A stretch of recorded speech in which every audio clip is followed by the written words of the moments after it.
You ever wonder why success feels so far away? It's not because you don't want it, but because something inside you keeps pulling the brakes. You want to make more money. You dream of financial freedom. You're tired of the stress, the scraping by, the counting every cent before payday. But every time you get close to doing something bold, starting that business, raising your prices, investing in yourself, something inside you whispers, be careful, don't go too far, remember what happened to them. It's like there's this invisible wall between you and the life you want, and you don't even know how it got there, but I'm going to tell you exactly what it is. See, this video isn't about teaching you how to budget or find the best side hustle. We're going deeper than that. Because truth is, the reason you're still broke has less to do with money and more to do with how money makes you feel. There's a version of you that wants to rise, but there's another version that's scared of what rising might mean. Why? Because you grew up watching money break people. You watched it ruin marriages, you watched it split families, you watched it turn kind people into control freaks. And now, without even realizing it, you push money away, you self-sabotage, you undercharge, you procrastinate, you play small. And not because you're lazy, but because deep down, a part of you thinks, if I get rich, I'll turn into them. So you tell yourself stories like, maybe I'm not meant to have much. Maybe staying small is safer. Maybe God wants me humble. But let me ask you something. How long will you let fear dress up as faith? How long will you pretend lack is holy, when deep down you're just scared of losing yourself? Because the truth is, money didn't break them. They were already broken. Money just made it obvious, and now it's your turn to choose. Will you let their story become your limit, or will you write a new one? In this video, I'm not just going to talk about money, I'm going to talk about the hidden wounds behind your financial habits, and how to finally heal them. You'll learn why your fear of turning into them is keeping you broke, how to recognize the subconscious beliefs that are silently controlling your financial life, and most importantly, how to rewire your mind so you can build wealth without losing yourself. No fluff, no recycled hype, just clarity, truth, and freedom. So if you're interested in this, then you're in the right place. Welcome to Flourish in Wealth, where financial freedom begins. Let's start with the silent programming you didn't know was running your life. Let me take you back. Picture this. You're a kid sitting on the floor watching your parents argue in the next room. It starts small. A sigh, a frustrated voice. Then someone says it. Where do you expect me to get the money from? The room tenses. You freeze. You don't understand all the words, but you feel it. Something about money just shifted the mood in your house. Now fast forward, you're in church. Pastor's on stage, sweating through his sermon. He says, money is the root of all evil. The crowd claps. But your young mind doesn't hear it theologically. You hear, wanting more is bad, having more is dangerous. Stay small, stay safe. And just like that, without anyone ever sitting you down to say it out loud, you got programmed. Not by one big traumatic event, but by 1,000 quiet ones. Every time your mom said, we can't afford that.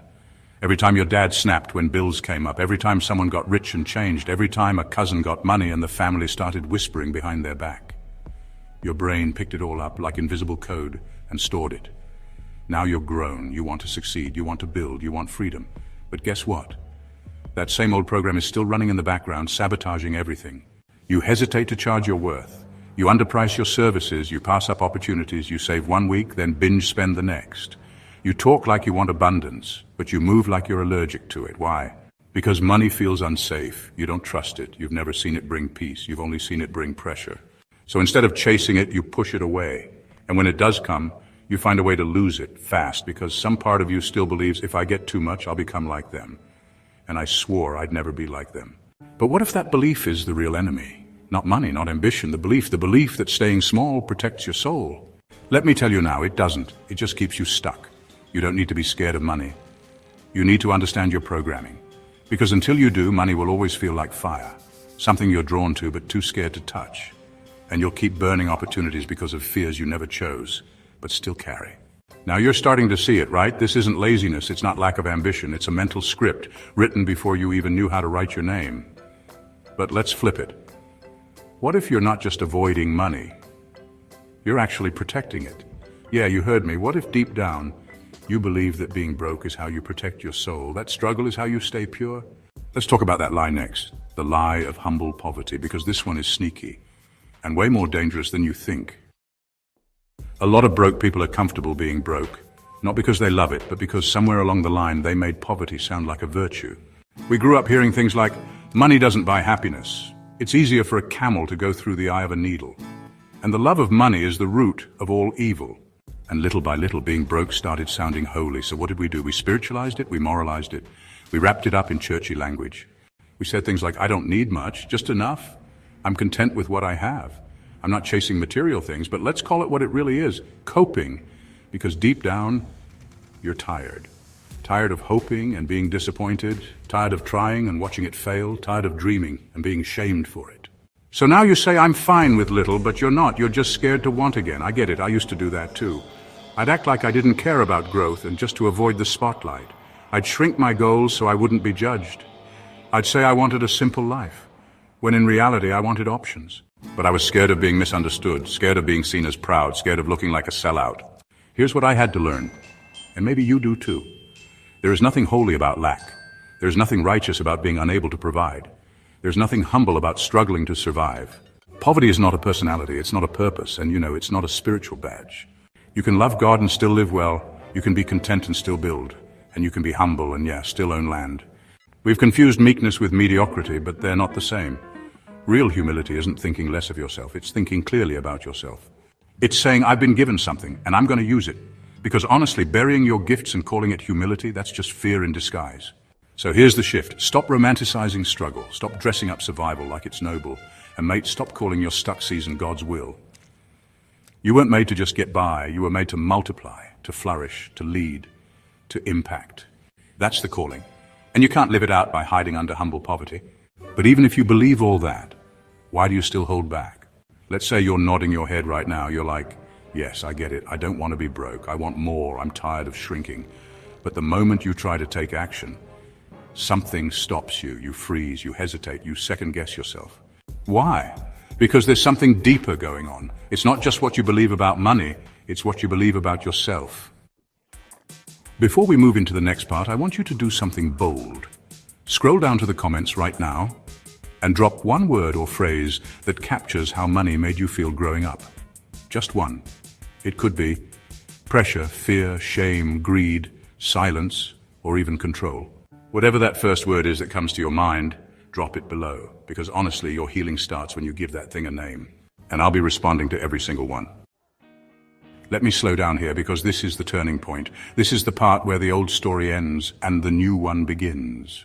Most people think financial change starts with a budget, or a new job, or a better hustle, but real change, it starts with the story you're telling yourself. Right now, whether you realize it or not, you're living inside a story about money.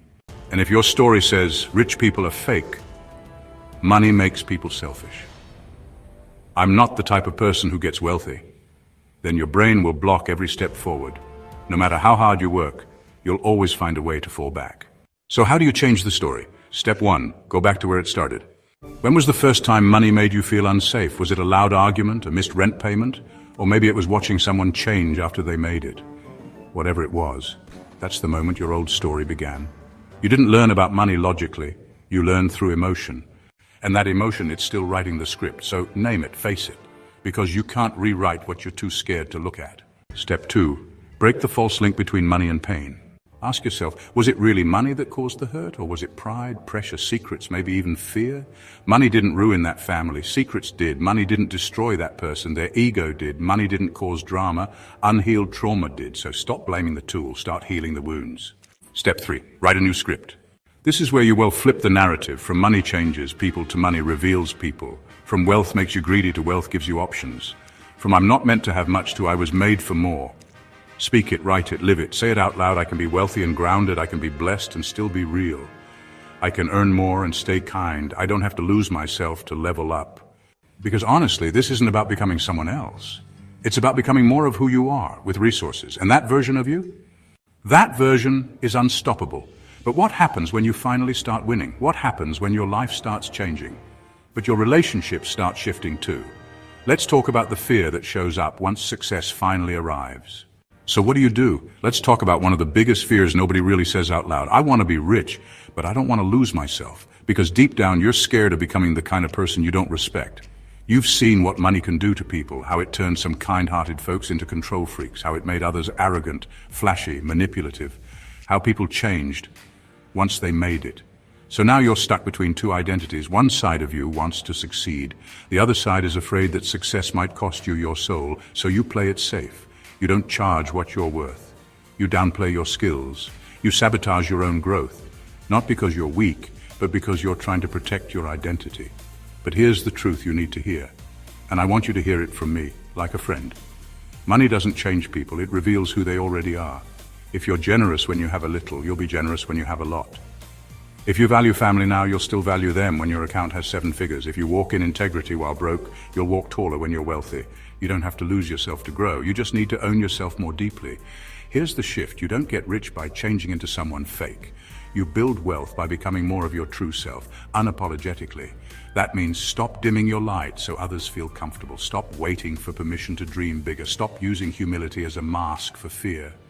You can be real and still be rich. You can be humble and still fly first class. You can love God, love people, and love the life you're building without feeling guilty.